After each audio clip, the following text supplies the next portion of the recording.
The Far Quest, The Chronicles of Cursoon, Book 1, by R. Jason Lynch. Chapter 36, A Spark of Hope. After a grumbled sigh and another long drink from his wooden flask, Tippleglee sat back and fixed his eyes upon the bard. "There is a wee bit more to the tale," the old gnome admitted. "and I wager it'll help you feel much better." "Please, finish the story," Cursoon begged. Tippleglee nodded, and then began again. "So there the young elf maiden stood imprisoned within that terrible strangler fig, and only her pale grey face could be seen, though there was no man to see it. Aye, she stood there for many a long year, so that she lost track of all time, and her mind was nearly addled with madness. In those years the birds found her face in the hole of the tree, and they, being always friendly with the elves, began to bring her berries, as if she was a wee hatchling in their nests. And yet she couldn't swallow even the smallest fruit, for the roots from the fig seed had destroyed her throat, and their tangle was so thick that nothing solid could make it by them. However, she could chew each berry and let their juice run down through the roots, thus giving her some tiny amount of nourishment.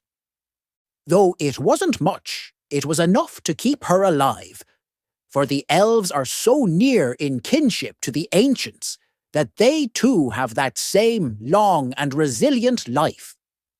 "Ancients?"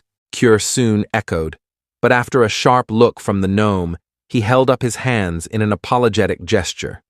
Tippleglee continued without answering the bard's unfinished question. "Finally, a day came when Nimblefoot visited the great wildwood. As he explored the vast forest, he marvelled at the grand trees. But when he came to the elder tree, to that terrible fig, he was all the more amazed by it. And before you ask, Nimblefoot is the father of the gnomish race." Tippleglee grumbled, while glowering at Cursoon. As a silly smile drifted across the bard's face, he only nodded without argument, for certainly he was about to ask that very question, and they both knew it. Rolling his greenish hazel eyes, the old gnome took another long sip from his flask and then returned to his story. "He didn't see the poor elf maiden's face in her dark hole.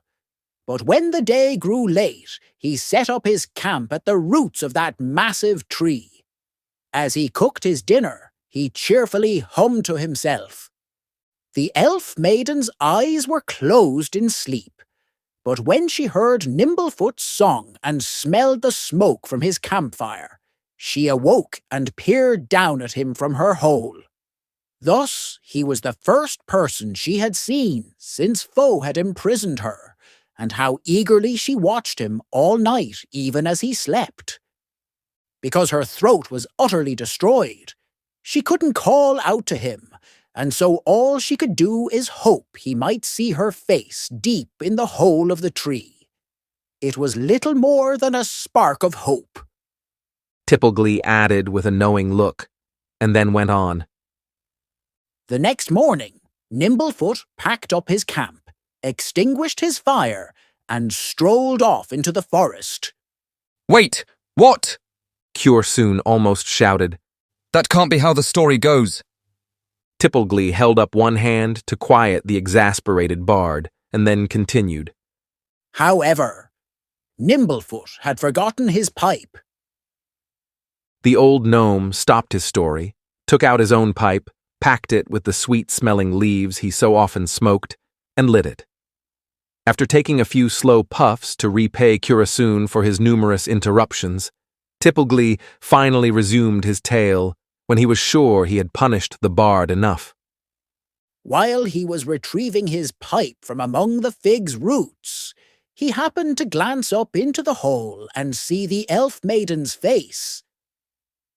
Cursoon wanted to cheer, but he held it in for fear that Tippleglee would stop again, or worse still, even leave the story untold. Roots and stems, Nimblefoot yelped with shock. How'd you get in there? The elf maiden struggled to smile, while glad tears wet her grey cheeks. Oh, you're still alive! Nimblefoot gasped and then tugged at his grey beard with nervous uncertainty. However, after taking a few minutes to calm himself, he sucked in a deep breath and asked, "Well, shall we get you out of there?" She couldn't answer, but she mouthed the word, "Please." Besides, it was easy enough for Nimblefoot to read the pleading look in her colourless grey eyes. So he took out his axe, his saw, his hammer, and his chisel, and set to work.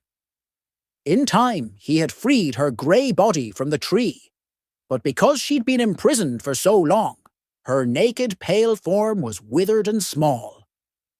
Nimblefoot continued to work, but when he came to her neck, he stopped, for he found that the tree had pierced through her flesh, and he feared hurting her if he went on cutting away the wood. When Nimblefoot saw the ruin of the elf maiden's throat, great tears welled up in his eyes. "I can't cut away any more, for if I do, I fear I might cause you terrible pain, or worse yet, even bring an end to your life." Again, she mouthed the word, "Please." Because his heart would not let him refuse her request, he went back to work. Carefully, he whittled away at the wood until he could pull it from her neck. However, because it had been there for so many years, her throat had healed around the grey roots. Thus, with them removed, she was left with several gaping holes in her neck. When Nimblefoot finished freeing her, the elf maiden slumped down within the hollow of the fig's trunk. She had gone so many years without moving that she could not even lift her head. Nimblefoot lovingly leaned her against the inside of the tree, and then covered her nakedness with a blanket. After that, he tried to give her food, but she was so weak and frail that she couldn't even eat, and the few bites she managed to take only tumbled through the holes in her neck. "I'm so sorry," the father of all gnomes groaned. Weakly, the elf maiden shook her head and forced a smile, for though she was dying, she was glad to be free. With every passing moment, the elf maiden seemed to grow weaker. The young gnome was terribly grieved to see her failing, and he couldn't bear to watch her die.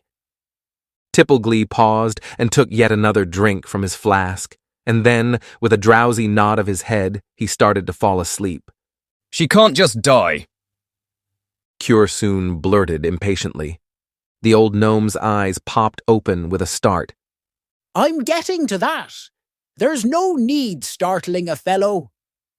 The bard took off his colorful hat and ran his fingers through his long hair with frustration. "Storytelling makes my throat dry."